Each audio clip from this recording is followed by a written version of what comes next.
আবু বকর আমার সাথে ওমর, আমরা দুজন, তোমরা কিসের টেনশন করো? রাখালেরা রে, আমাদের টেনশন তোমরা শুনবানি। রাখালেরা বলেন, আমাদের টেনশনের উপর তোমাদের আবার কি টেনশন? রে রাখালেরা, আজকে 3টা দিন পার হয়ে যায় রে, আমাদের মায়ার নবী রে খুঁজে পাই না। তোমরা আমাদের মায়ার নবী, দয়ার নবীর খোঁজ খবর জানোনি? রাখালেরা বলেন, এরে আবু বকর ওমর, আমরা তো তোমাদের মায়ার নবী দয়ার নবী চিনি না, তবে আমরা যাকে নিয়ে টেনশন করতেছি আজকে 3টা দিন পার হয়ে যায় রে।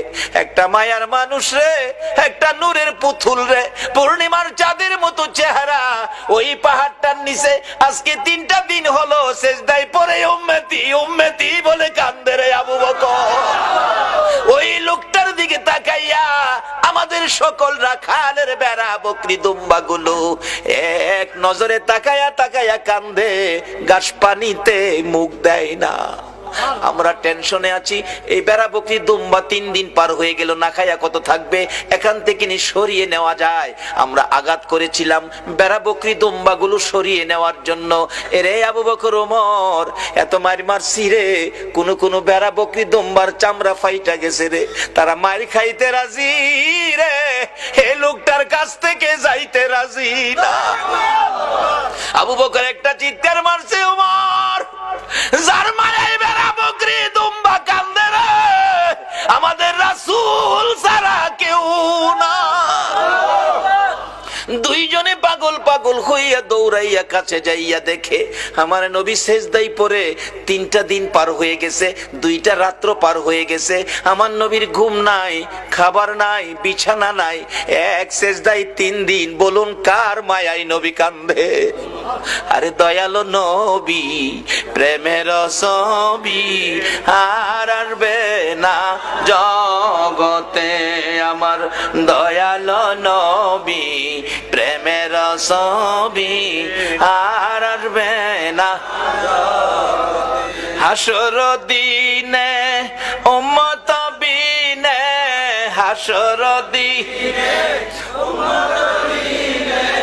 যাবে না নবীজি বেহেশতে, দয়ালো নবী, প্রেমের ছবি আর আসবে না জগতে, আমার দয়ালো নবী, প্রেমের ছবি আর আসবে না। 63 সাল জিন্দিগি কাছে বলে উম্মতি, 63 সাল জিন্দিগি কাছে বলে উম্মতি, এখনো কান্দে শুয়ে মদিনাতে নবী, এখনো কান্দে শুয়ে মদিনাতে, দয়ালো নবী, প্রেমের ছবি আর আসবে না জগতে, আমার দয়ালো নবী, প্রেমের ছবি আর আসবে না।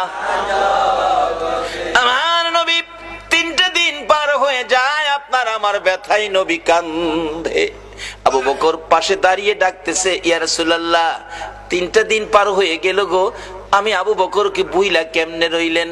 আপনি মক্কা থেকে হিজরত করে মদিনায় যাবেন 6 মাস আগে আমার কানে খবর দিয়েছিলেন, আজকে 3টা দিন পার হলো, শহর থেকে বেরিয়ে মদিনার পাহাড়ে চলে যাবেন, একটু খবর আমারে দিলেন না। হুজুর বুঝেছি, উম্মতের ব্যথা লইয়া বুঝি কান্দেন। নবী গো, আর কানতে হবে না, আমি আবু বকরের তামাম জিন্দিগির নেকি আপনার উম্মতের জন্য দান করে দিলাম। আমার নবী আবু বকরের কথায় মাথা উঠাবে না, আমার আল্লাহ যদি ফাইসালা না দেয় নবী শুনবে না। ওমর ডাকলেন, আমি সব নেকি দান করে দিলাম, মাথা উঠায় না। দুইজন একজনের দিকে আরেকজন তাকায়, এরে আবু বকর। আবু বকর ডাকে, ওমর কেমনে রে নবীরে মদিনায় নেওয়া যাবে? ওমর একটা ফাইসালা দিলেন মদিনা নেওয়ার জন্য, কি করতে পারি? আসো আমরা মদিনার থেকে অনেক সাহাবী মিলে আসি নবীর দরবারে। শত শত সাহাবীরা ডাক দিলে নবী মাথা উঠাবে, সাহাবীদের জন্য নবীর অনেক মায়া আছে। এবার ডাকতেছে ওমর, এরে আবু বকর, তুমি ডাক দিলা, আমি ডাক দিলাম, মাথা যখন উঠায় না রে, সাহাবীরা ডাকলে নবী মাথা উঠাবে না। এমন একজন ব্যক্তি এমন দুইজন ব্যক্তির নাম আমি ওমর বলবো, আমার মন কয় তারা ডাক দিলে নবী মাথা উঠাবে। কার কথা বলবি? আবু বকর বলতেছেন। ওমর বলে, এরে আবু বকর, আমি একদিন দেখেছি মসজিদে নববীর বারিন্দায় নবীজি বসে আছে। কোত্থেকে জানি দুই ভাই হাসাইন আর হুসাইন দৌড়া এসে নবীজির গলায় ধরে ডাকতেছে, নানা গো, নানা, নানা গো, মদিনার ছেলেরা ঘোড়া দৌড়াই গো নানা, আমরা দুই ভাইয়ের মন চাই ঘোড়ার উপরে উঠতে, আমরা একটা ঘোড়া কিনা দিবেননি? আমরা দুই ভাইকে ঘোড়া দৌড়াইবার সুযোগ করে দিবেননি? আমার নবী বলেন, তোমাদের বাবার কাছে মার কাছে যাও, টাকা দিলে ঘোড়া কিনা দিব। দুইজন জবাব দেয়, বাবা কোত্থেকে দিবে গো নানা? বাবার কাছে বলেছিলাম একটা টাকাও নাই। মার কাছে গিয়েছিলাম, মা বলেন চুলায় আগুন জ্বলে না। নানা তুমি দিবানি একটা গুড়া কিনা? আমরা দুই ভাইয়ের গুড়া দৌড়ানির স্বাদ মিঠাইয়া দিবানি। আবু বকর ডাকতেছেন, উমর তুমি কি দেখেছো? উমর বলেন, আমি মসজিদে নববীর বারিন্দার পাশে দাঁড়িয়েছিলাম, আমি দেখি আমার নবী নাতিদয়কে খুশি করার জন্য বারিন্দায় হামাগুড়ি দিলে গুড়ার মতো হইলে দুই ভাই নবীজির পিঠ মুবারকে চড়ে বসছে। আমার নবী গুড়ার মতো অভিনয় করে এদিকে যায় ওদিকে যায়, আবার ডাকতেছে, হাসাইন হুসাইন বলো তোমাদের গুড়া দৌড়াইবার স্বাদ মিটছিনি? আবু বকর, আমি উমর দেখেছি, মুস্কি মুস্কি হাসতেছিলাম এই ঘটনা দেখে। আমার নবী প্রশ্ন করে, এরে উমর হাসতেছো কেন? হুজুর হাসি কি ভাগ্য, হাসাইন হুসাইন কত দামি ঘোড়ার উপর সোয়ার হয়েছে। আমার নবী চোখের পানি ছেড়ে দিলেন, এরে ওমর শুধু দামি গুড়াটাই দেখলা তুমি, যারা গুড়ার পৃষ্ঠে বসেছে তারা কত দামি তুমি দেখলা না? আমার নবী এত আদর করতেন হাসাইন আর হুসাইনকে। এমনি সময় উমর ফারুক ডাকতেছে, আমি দেখেছি নবী দুই নাতির দুই গালে চুমাইতেছে। খুশি হইছো নি নাতি? তোমরা দুইজন ঘোড়া দৌড়ানোর স্বাদ মিটছেনি? ও আবু বকর, আমার মন কয় এই দুই নাতি হাসাইন হুসাইন যদি নানা নানা কইয়া ডাকে রে, আমার নবী সব ভুলে যাবে। না না না ডাকে জবাব দিয়ে মাথা উঠাবেন। মদিনায় চলে গেলেন, খবর পৌঁছে দিলেন আলীর কাছে, আলী রে পাওয়া গেছে রে নবী রে। নবী উম্মতের মায়ায় কান্দে, মাথা উঠায় না। কার মায়ায় কান্দে? কার মায়ায়? কিন্তু আমরা কি করলাম নবীর জন্য? আমরা কি করলাম? আজকে থেকে একটা আদর্শ বাড়িতে নেন, তাহলে নবীর কান্না সার্থক, আমাদের জীবন ধন্য। বাবারা রাত্র 2 ঘন্টা হয়ে গেছে, কষ্ট হইতেছে আপনাদের? মাপ পাবেন কিভাবে? স্বপ্নে দেখবেন কিভাবে? এটাই হবে আমার শেষ কথা, যাইতেছি পিছনে। দুইজন খুশি করার জন্য নবী এই অভিনয়টুকুন করেছেন। ওমর বলেন, এই দুইজনে ডাকলে শুনবো। হযরত আলী বাড়ির ভিতরে খবর দিলেন, ফাতেমা 3 দিন পর্যন্ত কাঁদছো, আর কাঁদতে হবে না। খবর পাইছো? বাবারে পাওয়া গেছে। হাসাইন হুসাইন না গেলে আসবে না, উম্মতের জন্য নবী কাঁদতেছে। মা ফাতেমা 2টা সন্তান লইয়া গো বাবার মাথার পাশে হাজির। ফাতেমা 2টা হাত বাড়াইছে, মাবুদ গো আমার এতিম বাবা আর কত কাঁদবে উম্মতের জন্য। বাবা কাঁদতে হবে না, উম্মতের ব্যথায় 3 দিন পর্যন্ত কাঁদলা গো বাবা। আমি ফাতেমা রে, ও তুমি বুইলা গেছো গো। সমস্ত পৃথিবীর মানুষ বলতে পারো গো বাবা, আমি ফাতেমারে তো ভুলার কথা না গো বাবা। বাবা গো উম্মতের মায়াই বুঝি ফাতেমার কথাও ভুলে গেছো বাবা, আর কাঁদতে হবে না। আমি ফাতেমা কথা দিলাম আপনার উম্মতের জন্য, আমি ফাতেমার তামাম জিন্দেগির নেকি আমি দান করে দিলাম। রে মা বোনেরা, তোমাদের জান্নাতি মহিলাদের সর্দারিনী জীবনের সব নেকি যদি তোমার আমার জন্য দান করে, এই ফাতেমার জীবনী কিনা ঘরে নেওয়া মহিলাদের দরকার আছে কিনা? এটা নিত না তো। নিব ভট্টাচার্যের লেখা উপন্যাস। মিথ্যা বলছি? শিক্ষিত শিক্ষিতা যুবক যুবতী, যুবকদের রুমে ঢুকলে এই কিসিমের কিছু ভয় পাওয়া যায়। একটা যুবক রুমে আমাকে থাকতে দিল এক মাহফিলে, বালিশের কোনার নিচে দিয়ে একটা বইয়ের কোনা বাহির হয়ে রয়েছে। ভাবলাম মুসলমান যুবকের রুম, হয়তো উহুদের জমিনের কোনো কাহিনী, হয়তো নবীজির জীবনী হয়তো এখানে পাওয়া যাবে। গাউসে পাকের জীবনী পাওয়া যাবে। টান দিয়া বাহির করে দেখি বইটার মধ্যে লেখা তোমার আমার ভালোবাসা।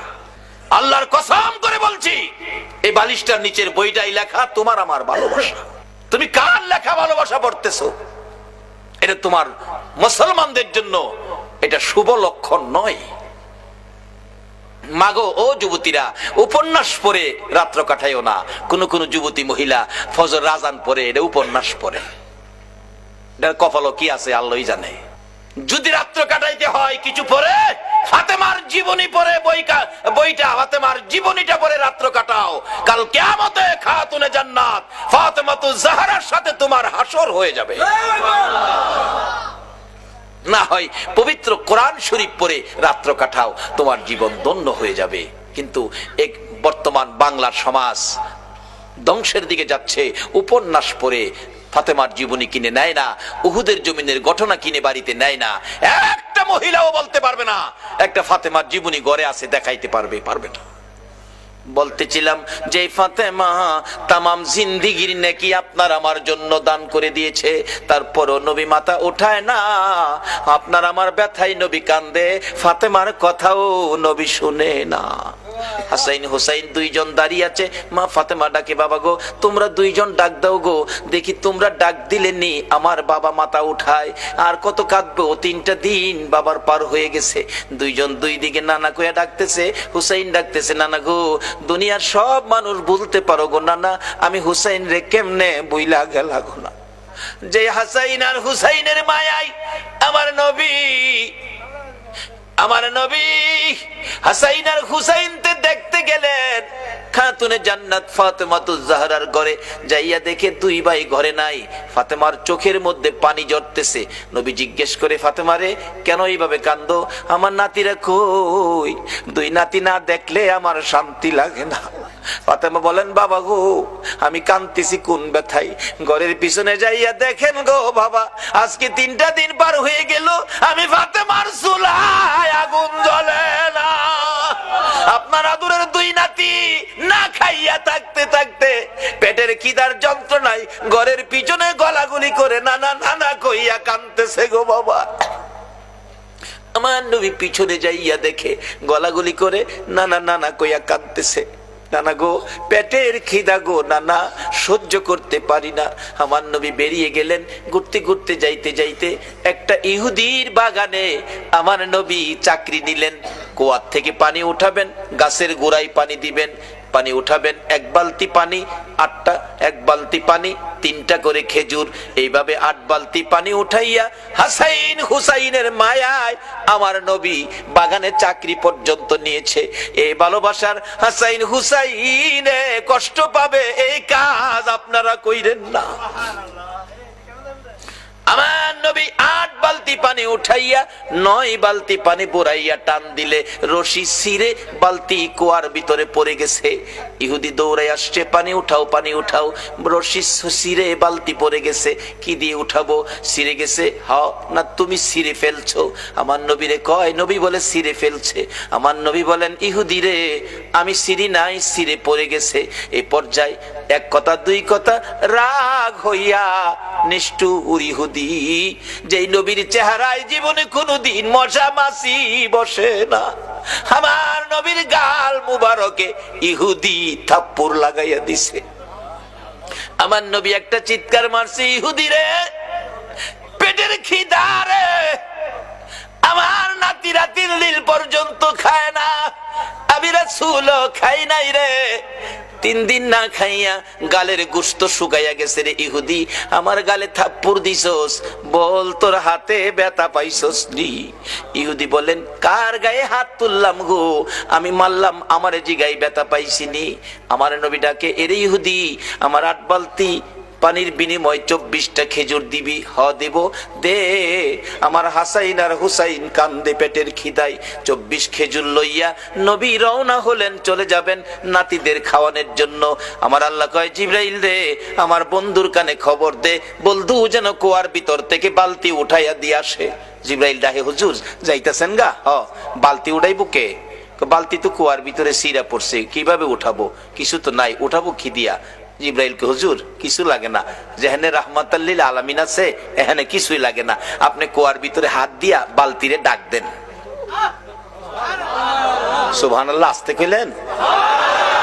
পৃথিবীর এমন কোন শক্তি আছে এই মৃত বালতি ডাক দিলে হাতে আইব, কিন্তু আমার নবীর হাতে আইবে। আমার নবী ভিতরে হাত দিয়া ডাকতেছে, বালতি, বালতি রে আয়, আমি নবীর হাতে আই।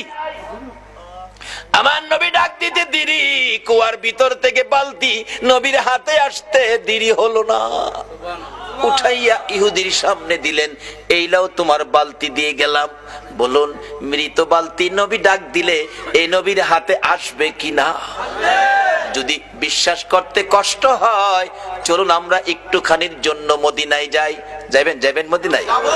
চলুন না ঘুরে আসি। ছেড়ে দে নৌকা মাঝি যাব মদিনায়। বলুন, ছেড়ে দে নৌকা মাঝি যাব মদিনায়। মদিনাতে কান্দে নবী উম্মতের মায়ায়, মদিনাতে কান্দে নবী উম্মতের মায়ায়।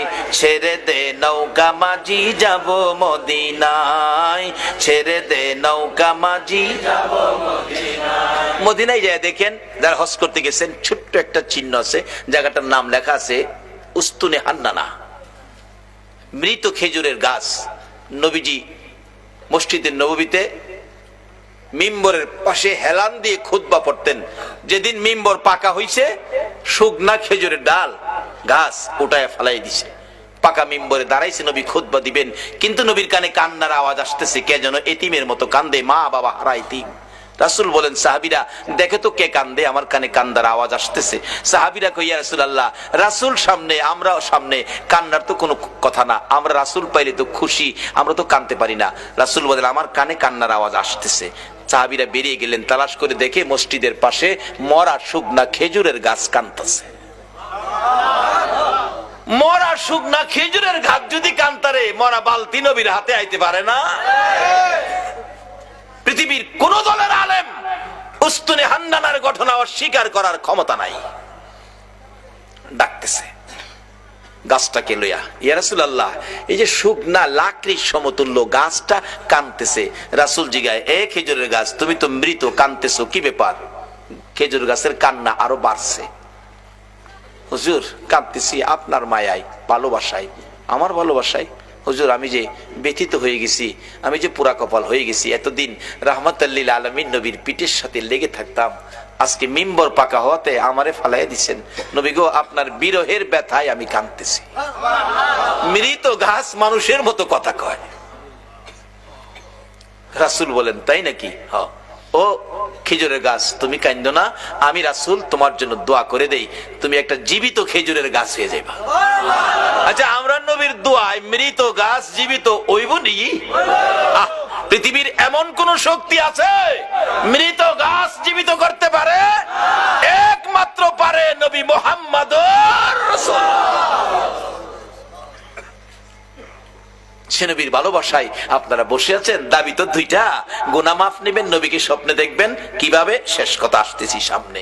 এবার রাসূল বলতেছেন, দোয়া করে দেই, একটা জীবিত খেজুরের গাছ হয়ে যাইবা। উস্তুনে হান্নানা খেজুরের গাছ কই, হুজুর এই দোয়া চাই না, চাই না কইও না, কিয়ামত পর্যন্ত হায়াত পাইবা।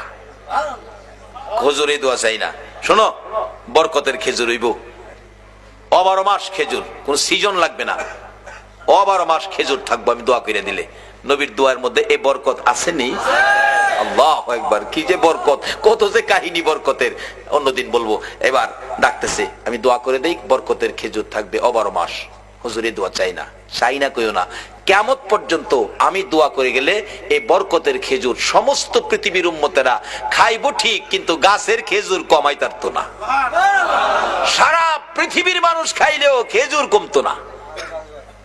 উস্তুনে হান্নানাকে, হুজুর এ দোয়া চায় না। আমার নবী ডাকে, আমি বললাম তুমি সেই দোয়া চাও না, বলো তোমার কি আকাঙ্ক্ষা, কি দোয়া চাও? উস্তুনে হান্নানা ডাকে, হুজুর আমি একটা দাবি করব গো, আমি কিয়ামত পর্যন্ত হায়াত চাই না, মৃত গাছ জীবিত হইতে চাই না, সারা উম্মত খাইবে খেজুর বরকত, এটাও আমি চাই না। আমি চাই আপনি নবী যেই জান্নাতে থাকবেন গো নবী, ওই জান্নাতের বিছানাটার পাশে একটা খেজুরের গাছ হইয়া আপনি নবীকে সারা জীবন আমি দেখতে চাই। আল্লাহ